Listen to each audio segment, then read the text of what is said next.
I've got 3 o'clock if everybody's ready to get started.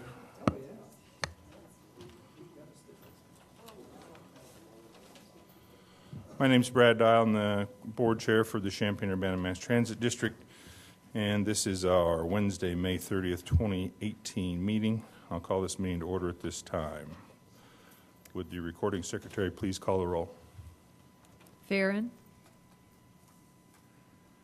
Present. Hannon. Here. Barnes. Here. Bauer. Here. Chaplin. Here. Cho. Here. Dial. Here. Quorum is present. Thank you. Our first item is our approval of the agenda, and I'm going to hand that over to Margaret for a moment.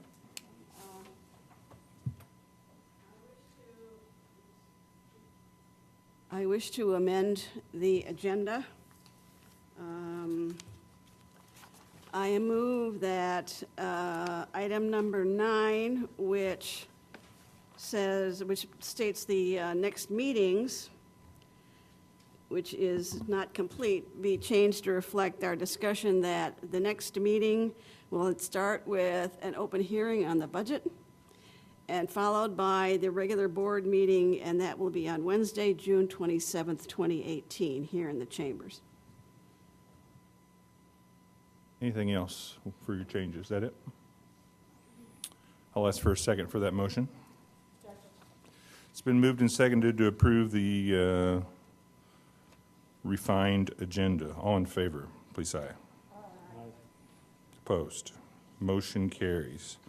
Next item is audience participation. Seeing none, move on to approval of the board minutes from April 25th, 2018 closed session. Those have been distributed. Everybody get a chance to look at those? I'll ask for a motion to approve those closed session minutes. Closed session minutes? Yes. Oh, I move the minutes be approved as distributed. Second. It's been moved and seconded to approve the closed session minutes from April 25th, 2018. All in favor, please say aye. Aye. Opposed? Motion carries. The other item is in your packet.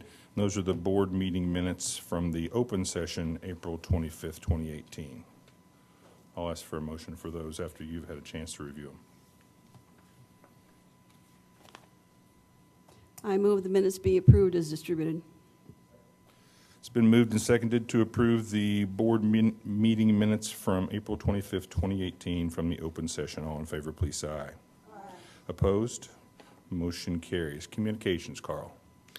Yeah, I received a communication yesterday that a board member of ours received an award, and so I just wanted to pass that along to the rest of the board that Bruce Hannon received the 2018 Urbana Rotary Vocational Achievement Award. So congratulations to Bruce.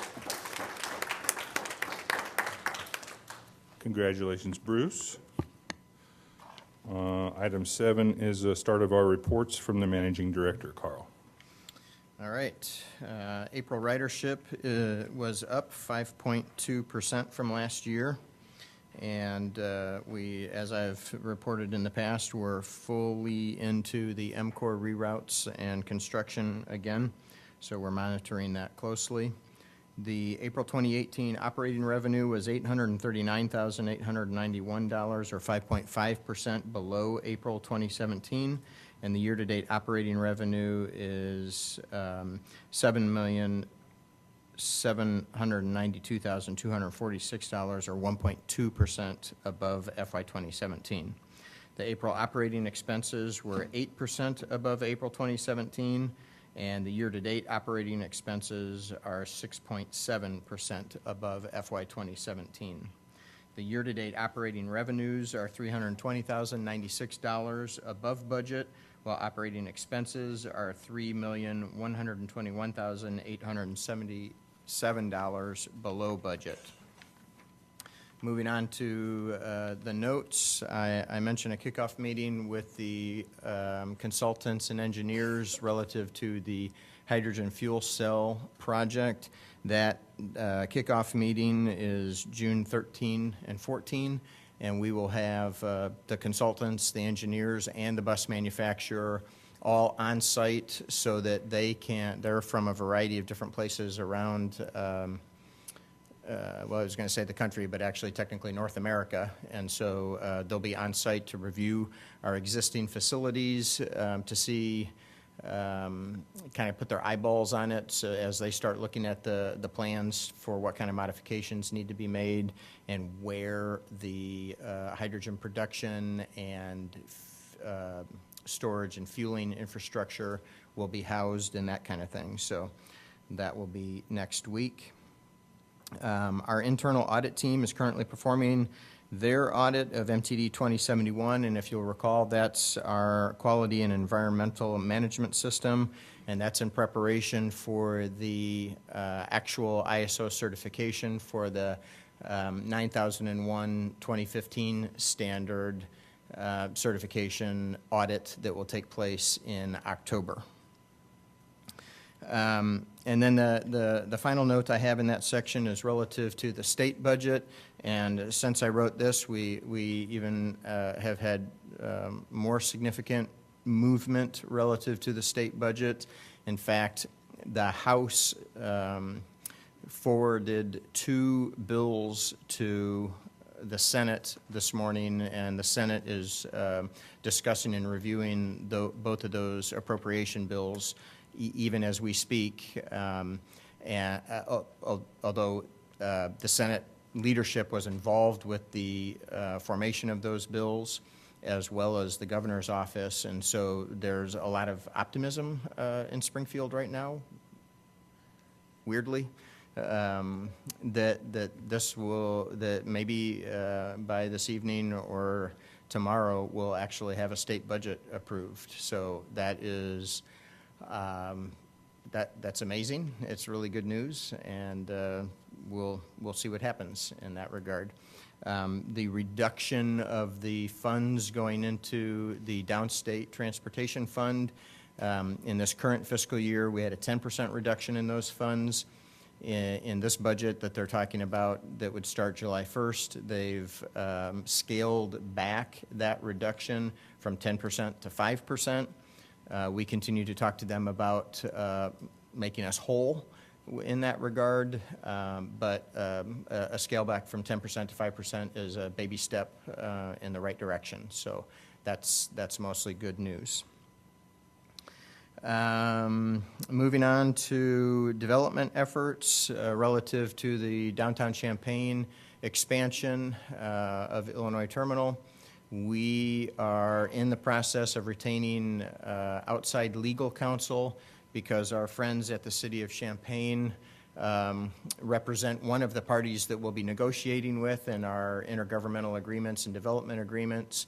It didn't make a lot of sense to have them represent 2 parties in the same negotiation, and so we will be retaining outside counsel, and I have a meeting set up tomorrow to have that discussion with a firm to represent us in those negotiations. And then once we have them under contract, we will immediately begin on those discussions with the developer and the city to tighten up those agreements. I have a meeting, staff has a meeting with the architects doing the pre-visualization work on the Urbana Downtown Development Agreement, and that is this Friday. And so this is our first meeting with them after discussions with a variety of partners and participants in that potential project. And so we'll be unpacking the information that they have and hopefully making determinations as to what aspects of that information we can and should use as we move forward with that development project. And then finally, we are getting very close to going out to bid with our RFP on the microtransit app, which is the app that we would be using for safe rides for the students and university employees on campus, and for direct service in Southwest Champaign. And that That microtransit app, part of the RFP is that we want them to integrate with Token Transit, which is the other app that we just launched for the mobile fare on the mobile phones.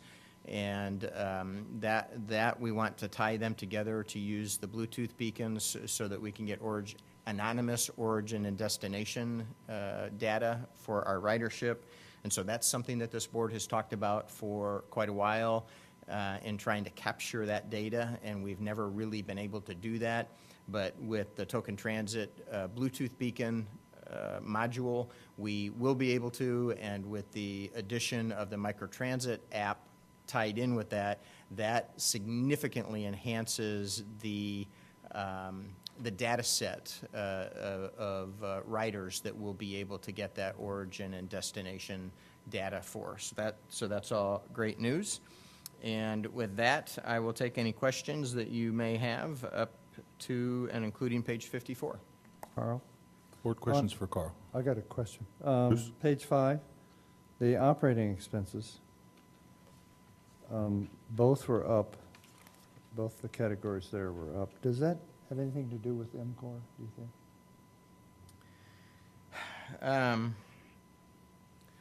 Yeah, partly. We actually, I don't know if Jolene wants me to call on her for this, but we have a little quirk occurring with our MCOR payments as a result of, I have always viewed that as a capital project because it's construction work. And so we're taking money out of our capital reserves. We agreed as a part of this project, as a partner to this project, we agreed to take money out of our capital reserves and participate in that MCOR project. And so I view it and have budgeted it as a capital item. From an accounting standards perspective, because we are putting capital money into this, but we don't, at the end of it, we don't have an asset that we retain, that we own. The auditors have told us that we have to expense that expenditure as an operating expense. And so it is showing up in the operating expenses, and it is not something that I had budgeted as an operating expense. I budgeted it as a capital expense. So in the overall budget, it was there. Yeah. It was just on the capital side instead of the operating side. So in 2017, you were doing it the way it was done the way you. 2017 and 2018, both, but the payments have increased through 2018. We're making larger payments in 2018 than we were in 2017. That's what I want, yeah. And so this is something that this is a learning curve for us. Both Jolene and I had not encountered this before, where we were making a capital payment on an asset that we would not own, and so we fumbled a little bit with how to reflect that within the budget, and we'll make corrections as we can moving forward, and we are having ongoing conversations with our auditors in that regard. Thank you. Jim? I thought you were going to ask a further question on that. How did you underestimate the $3 million on the expenses from budget? What was the background of that? It wasn't an underestimate. It was when we do when the budget is put together, a big portion of our budget is our fuel expenses. And so we budget on the high end of fuel expenses so that as fuel prices fluctuate, and if they climb like they have been recently, but if they continue to climb, then we want to have our fuel line item be fully funded as those fuel prices increase. And so much of that difference that you see is made up by fuel prices not going as high as what I budgeted, although they have fluctuated. And then some of the rest of it is we have a budget, and a budget is a plan, just like this budget that we're introducing today. It's a plan as we look forward, and we don't do all the projects that we always set out to do, or we don't have time to do them all, and we are vigilant on containing expenses. And so just because we have a budget that allows us to expend up to a certain amount doesn't mean we're going to go crazy and go on a shopping spree and spend that amount. So we try to be very frugal in our expenditures, and so that Basically, it's a high estimate on fuel costs to that's a big piece of it. cover yourself and that. Okay. That's a big piece of it. One other thing, it seems like every month we talk about this, are we making progress on route analysis? We have made some progress. We actually have a I mean, grant. it's almost like a groundhog event. I mean, it's just keeps Tell me on about and it. on. We, Yeah. yes, Jane lives in. Every time I send an email to IDOT asking what's going on. Turn your mic on. We're making progress. It's slow. We had our person we were working with at IDOT leave the country for a couple weeks. That slowed us down. I assure you, I'm sending many emails Oh, and making many phone I calls. have no question on your diligence, Jane. We have made progress. We do have an executed grant, and we have submitted the RFP for their concurrence before we go out to the street with it. And we're just waiting for them to do that, but he's gallivanting around Europe right now, so we're just waiting. Yeah, to me, the route analysis is such a big part, and it's also a very transparent item. You could say to people who question the MTD, you know, we constantly are reviewing our routes and trying to make them as efficient as possible, and something that drags out like that. What is the cost of that? What was the bid number? Well, the estimate when we first started down this road with the grant, we estimated 200,000. That was several years ago now, and so I am hopeful that we will be able to get bids within that range. So under $250,000, approximately. My fingers are crossed. All right. Hope is not a strategy. Right. Matt? Thank you. I guess switching subjects, I've heard a lot about, I guess, this dockless bike system. I was wondering if MTD has any involvement in that, and if it were to happen, is there any impact on ridership? We have a member of our staff, Evan Alvarez, who has been participating in the meetings with the university and both cities about the bike share. We support bike share, and at one time there was an effort to have a docked bike share system, and we would have been one of the partners in that.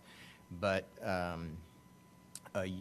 year or two ago, the entire bike share industry changed into this dockless method, and it happened in an instant. So I guess on one hand, it's good news that we hadn't committed and gone down the road too far with the docked version. Now that the dockless version is what's prevalent. The good news about the dockless is there's no financial input or support from the cities, the university, or MTD. The companies come in on their own dime and do that. The negative side is that in many, many cities that have utilized the system, you get bike trash. These dockless bikes just end up piling up at bus stops and in downtown corners attached to lamp posts and mailboxes and you name it. They're just everywhere. You can't trace that to a user, those bikes? Well, just because a user, so the question that Bruce had was, can you track that to a user? And you can, the company can tell who the last user was, but nobody can say what happens to that bike after. If you were the last user and you're done, and so you make your payment and you leave your bike in a location that it's supposed to be in, nobody can say what happens to it after that. So if it ends up in the Bone Creek, or if it ends up attached, somebody else tries to use it or throws it in the back of a truck, or throws it out in the middle of the street for that matter, that's not your responsibility necessarily. Right. So many communities have utilized them. Almost all of those communities have had some problems associated with that, and I think Champaign and Urbana are trying to approach this in a cautious manner and trying to have rules and regulations in place so that There are requirements for the companies to do rebalancing when they see a cluster of them and that kind of thing, or if something is reported, then they have a certain amount of time to get those bikes moved. So they're attempting to, I don't know if you have any information on it or want to say anything to it, but I think the planning departments of both cities are moving ahead and trying to stay on top of that. So that's about all I can, it's probably more of an answer than you wanted, but that's my answer. One other thing, congratulations on getting this route analysis finally. Oh, well, Yeah, it is not. I feel like that's the finding- premature, but The finding wasn't Thank you. meant to show anything about you. It's a very difficult subject. it is, and Jane is very diligent in trying to get that done. But I wondered, yeah, I should have known. you can be diligent in trying to penetrate a brick wall, but it's still a brick wall. Other questions for Carl? I noticed in June of 17, expenses were kind of high. Are we likely to have high expenses this June? And why is June such a high expense month, or was it? What are you looking at? I'm sorry, page 14. Page 14? Oh, for Illinois Terminal? So this page is just for Illinois Terminal expenses, and if you were looking at last year, boy, you're calling me on the carpet here. I don't know that I'm going to be able to tell you off the top of my head what our what exactly we were doing in June. I do know that we had we replaced some boilers last year, and perhaps that happened in June. But I'm guessing without. I didn't anticipate this question, so I didn't bring the information I would need to be able to answer off the top of my head. Although you see the revenues also spiked that month, so my guess is there was a specific project that we got reimbursed for from the state. So there was an increase of both there, but I can't answer your question without delving in a little deeper. Anything else for Carl? Thank I do, you. Brad. Yeah, go ahead. On page 47, there's an outlay for, or a breakdown of the debt service for 2019. And the hydrogen fuel cell project, I believe Mr. Farron was asking questions about that project several meetings ago. What's included in that $11 million? What assets are included in that $11 million estimate? That is for the modification to the bus storage and bus maintenance building. It's for the construction of the hydrogen production, the hydrogen storage, and the hydrogen fueling facility, and it's for the two vehicles themselves.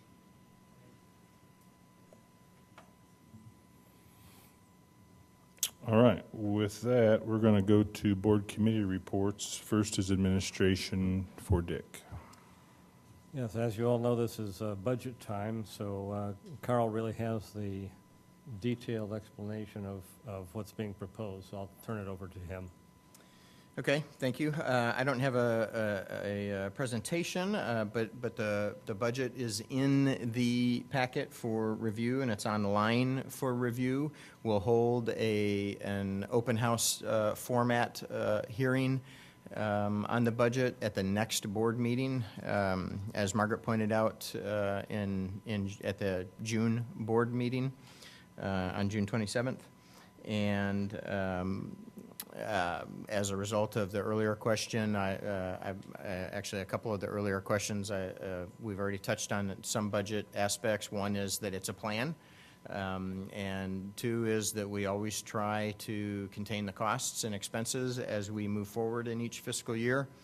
And three, we have been able to put an estimate together on the hydrogen fuel cell project overall, as Jim was asking about at the last board meeting. So that is now factored into this budget as well. And so if you have questions now, we can talk about them, or we can do that next month, or you can call me sometime in between. Questions for Carl on the budget? Everyone's had a meeting with Carl, I think, so. Yes, I should have Yep. mentioned that just for the public's information, that I have had, as the city calls them, preliminary information exchanges with each of the board members prior to this meeting, so we've been able to go through line by line, item, department by department with the budget, and so everybody has a pretty good basis and understanding of that at this point. Thank you, Carl. Anything else for administration, Dick? Not this time. Okay, thank you. Facilities, Jim? No report? Okay. Service delivery, Matt? Do you guys have anything? Margaret? No? Nothing? Okay. Moving on. Our action items for today's meeting. Number 1 is our Martin Hood Financial Audit Engagement Contract for 2018. Hi, everyone. For those of you that were here last year, you may recall we did a request for proposals to seek out a new audit firm last year. We selected Martin Hood Freese and Associates and entered into a 5-year agreement with them. Even though it is a 5-year arrangement, we still do have to enter into an annual engagement agreement with them or contract with them. So I'm here to ask for approval for us to enter into a new contract for the fiscal year 2018 financial audit and other audit services. The engagement letter itself is not significantly different from last year's letter, so there's no changes really to mention for that. And as far as pricing, last year's price was $28,500 versus $29,360 this year, for an increase of $860. We do expect to have a single audit this year, just like last year, so those costs are going to be $4,120. And then for C-carts, they're going to bill an estimated $1,440, and just a special note that those costs are all reimbursable to us by the county. So if you have any questions, I'd be happy to answer them. Questions for Jolene on the audit proposal? Seeing none, I'll ask for a motion to approve. It's been moved and seconded to approve the 2018 contract with Martin Hood LLC. All in favor, please say aye. Aye. Opposed? Motion carries. Thanks, Julie. Thank you. Our next item is our developmental services contract for 2019, sorry. This is an annual contract that we do with DSC.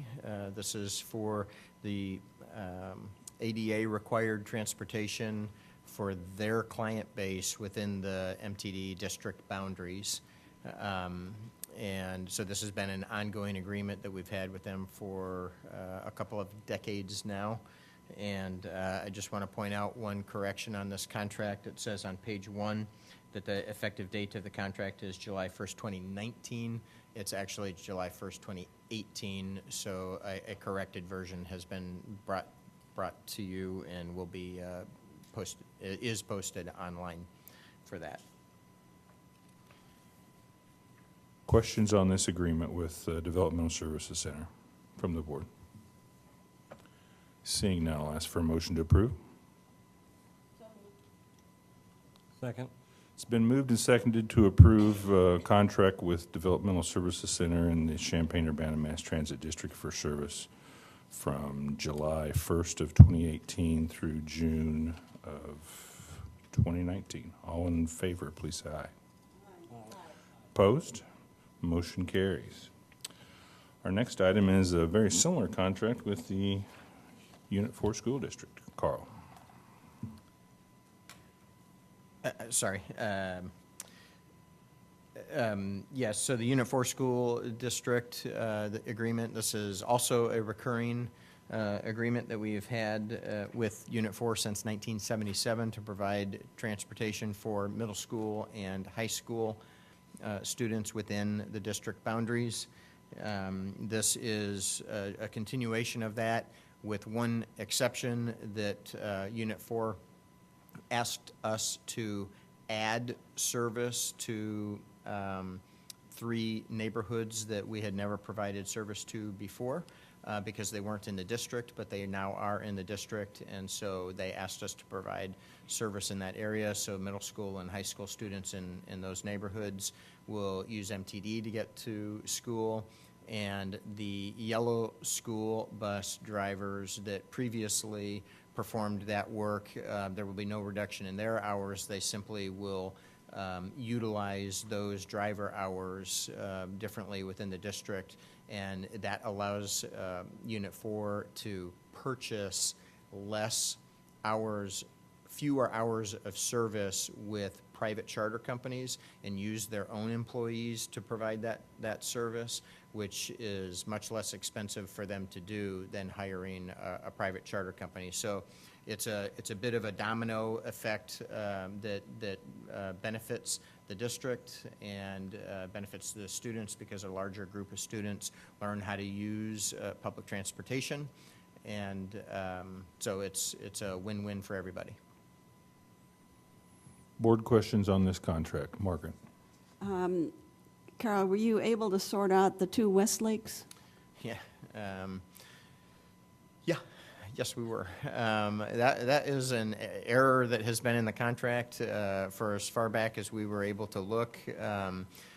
More than 10 years, probably since the origin of the contract. And so just for everybody, if you look on page 73 of the contract, items 30 and 31, Westlake is identified twice. If you look in last year's board packet, or any previous year, in fact, this list of neighborhoods was not in alphabetical order. It was in kind of a helter-skelter order that I just inherited. I don't know what the reason was. Maybe it was the order that they were added to the contract. I don't know.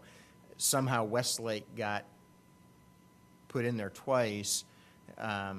It's just a list. It has nothing to do with it doesn't result in any change in the value of the contract. It's just a list of neighborhoods served. That was in there twice. No one noticed it because they weren't next to each other, and I just happened to alphabetize it in this year's contract, and then that pointed out that there was an error. However, it didn't point it out until Margaret brought it to our attention, and it was already in the board packet. But Beth brought a copy to be signed that is corrected.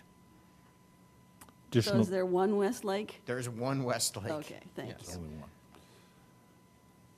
Kind of related, what about Urbana? Is that on a different time schedule? We do the same thing for Urbana. So Dick asked, what about Urbana? Is that a different contract? And it is indeed a different contract. We typically do the Urbana contract in, I'm going to say October. October, November, something like that, because theirs is a little different, and it's based on enrollment is one of the factors that go into that, and so we have to do it late enough into the school year for them to have a firm enrollment number. Linda? I just wanted to say that one thing I've always liked is the fact that MTD is able to make good use of our infrastructure to extend to other bodies in the area, whether it's, of course, DSC is a cooperative effort. We cooperate with the school districts to keep them from having to invest a lot in bus service. We do a lot of service, obviously, to the university. C-carts, again, some of it's economies of scale, and some of it's good use of sharing services. So I think that's a good use of our infrastructure. Anything else on this item? Seeing none, I'll ask for a motion to approve the transportation agreement between the Champaign-Urbana Mass Transit District and the Champaign Unit 4 School District for 2018-2019. It's been moved and seconded to approve this agreement. All in favor, please say aye. Aye. Disagree? No nays, huh? Motion carries. Our next item is our hydrogen fuel cell project design and engineering services contract with the, did we decide Fiedler Group, or did we decide? We didn't decide. We're going Fiedler? with Fiedler. Yeah, Group. yes, I think it is Fiedler. We're going with Fiedler. So this request for approval is related to the hydrogen fuel cell project. It's for the design and engineering services, which we're asking to award that contract to Fiedler Group. They will develop the specifications that we will then use to go out to bid for construction needed to modify our maintenance facility to accommodate the fuel cell buses. So they're experts on the requirements and regulations for fuel cell buses. So they'll be able to write those for us and assist us in that project. At the bottom of this page, page 75, you'll see the not to exceed amount for this contract is $436,900. And then in that little table to the right, you'll see the funding sources. And I've also included the contract with CTE that was approved in March. So you can see what, with this contract, what we've committed to thus far with this project. If you go to the next page, I think this will answer your question again, Brian, about what's included in that 11.2 million. I've kind of zoomed out and done an overview of the project, dividing it into these 4 activities. You're familiar with the project management. We awarded that contract to CTE in March. And then what I'm talking about now is facility modifications. Fiedler Group will consult us on that, and we'll eventually award a contract to a contractor to do that work, and so on. Are there any questions? Questions for Jane on this item? So I'm assuming we're looking at because we're spending this much on building and so on, we're looking at more hydrogen cell buses down the road, and that this is kind of the next type of fuel and ecologically friendly thing we're going to be doing? Yeah, we certainly won't do a wholesale replacement of our buses with hydrogen fuel cell buses, but they are zero emissions. We've been transitioning to hybrids since 2009, so this is our next step in our planning process. We'll project additional purchases and make sure what we're installing will accommodate those. Do you want to speak to it anymore, Carl?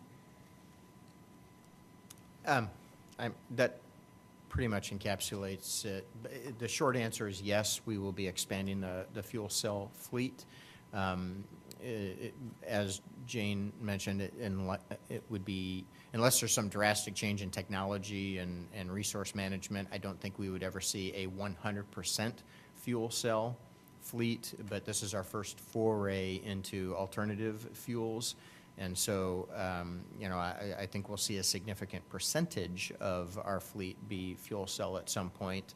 But this infrastructure has to be in place in order to be able to use this technology. Similar to, we have to have diesel fuel tanks underground at our facility in order to be able to have diesel buses. And so that's part of the infrastructure that we have to accommodate using diesel buses and fortunately hybrid buses. And so we didn't have to have an infrastructure change with that.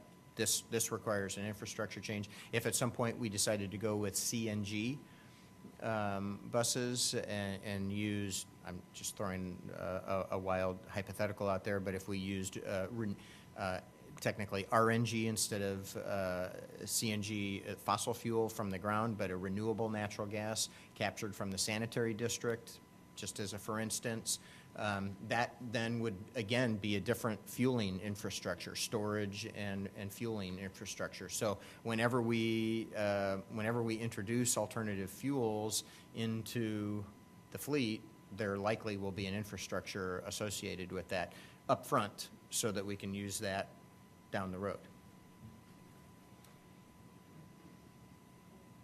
Any other questions for Jane? Go ahead, I Matt. have a question Or for go ahead, Jane. Bruce. Oh, somebody else? Go ahead, Bruce. The CTE, is there any background information available on that consultant? Yes, I can provide you background information. That is the contract we approved in March. So there was some information in that board packet, but I can certainly provide you with more. Okay, that's fine. No, I don't have the packet now, so. If I'm you sorry? Just send me the packet again. Okay. Bruce, just real quickly, the CTE is the overall consultant for the project, and they are in the business of helping not just transit agencies, but trucking companies, transportation-oriented firms to introduce battery electric vehicles and fuel cell electric vehicles into their fleets. And so this is what they do. This is what they specialize in to help agencies like ours introduce this new technology. Where's their home base? They are based in California, in Oakland? I don't know, in California. They have a couple offices, one in Atlanta, one in Minneapolis, and one in Berkeley. Actually, Matt's next. Do you have an idea of what, I guess, 2B, 3, and 4B might cost? Because it's my understanding that this is all for project management and design before we even put a shovel into the ground, right? Yeah, so the work that Fiedler does will give us part of their job will be to give us an estimate for what I'm calling 2B on page 76. And what was your second question, 4B? Well, I guess all the ones that are TBD right now. Yeah. Just maybe generally just how much higher should just design and engineering and PM work cost before we even start building this? Because I understand that 14 million is what is allocated for, I guess, the built structure. But if we aren't even at 2B, 3, or 4B as TBD, how do we know it's going to cost $14 million? The 11.2 million, am I getting that number right? From page 47. Yeah, the 11.2 million is the estimate for the total of that table on the bottom of page 76. So that includes these contracts that were entering, the design work and the project management work. I actually, Matt, if I can clarify a couple of things. The 14 million that you mentioned is not for the fuel cell project. The 14 million is for debt service projects, and so that includes several different projects. It's the 11,275,000 that is for this project, and that includes interest and principal for this project. The estimate for the principal, I guess, for this project is just a few $1,000s above $11 million. And we do have estimates on those numbers, but they're not engineered estimates like Jane said. So I guess in summary, we're basically allocating about $11 million to build, I guess, this hydrogen fuel infrastructure, the actual equity, but haven't gone through specification or design yet. Yeah, we had to come up with an estimate in order to apply for a federal grant. So And that's a ballpark, I guess, right now. it's an They're estimate, yeah. estimates. It's just like we're applying for the money for the downtown Champaign project, and we've made estimates on the cost of that, but we haven't done A&E work yet, architectural and engineering work, but we've applied for the grants. And so in government, that's how we have to do it. We have to make estimates, get the money in place, and then we hire architects and engineers, and then we go out to bid and get the actual costs. That's how streets are made, buildings are built. It's how the university does it, the cities, MTD. So we should probably budget that this number will go up. And not necessarily. We don't know. We try our best to make the estimate, but These estimates come from the consultants who do this for a living. Anything else on this item? I just have a question. Right. Jane, you may not know this, but how much does a hybrid bus of similar size cost to procure? I think we're just under $1 million for a 60-foot hybrid bus. And the buses are included in that, our Yes. total package. That's correct. money. The two Yep. buses are in there too. And anybody else got anything they want to mention on this particular item? Anybody? Talking about even switching over our fleet eventually, because we've been fortunate and we've been gradually renewing the fleet with hybrids and getting away from the true diesel buses. Even if we wanted to switch over to hybrids or to hydrogen buses at this point, it will take us several years to cycle to get those buses to the 500,000 mile mark that we want to turn them over. So even if we choose to go 100% hydrogen, it's going to take us 15 years, Yeah, something like that, maybe longer. longer Yeah, than it that. certainly would not be something It's that we snap our going to take a fingers very and- long time to Yeah, get there. right. so. Thank you. Nothing else for Jane on this item? I'll ask for a motion to approve the hydrogen fuel cell project design and engineering services contract with the Fiedler Group.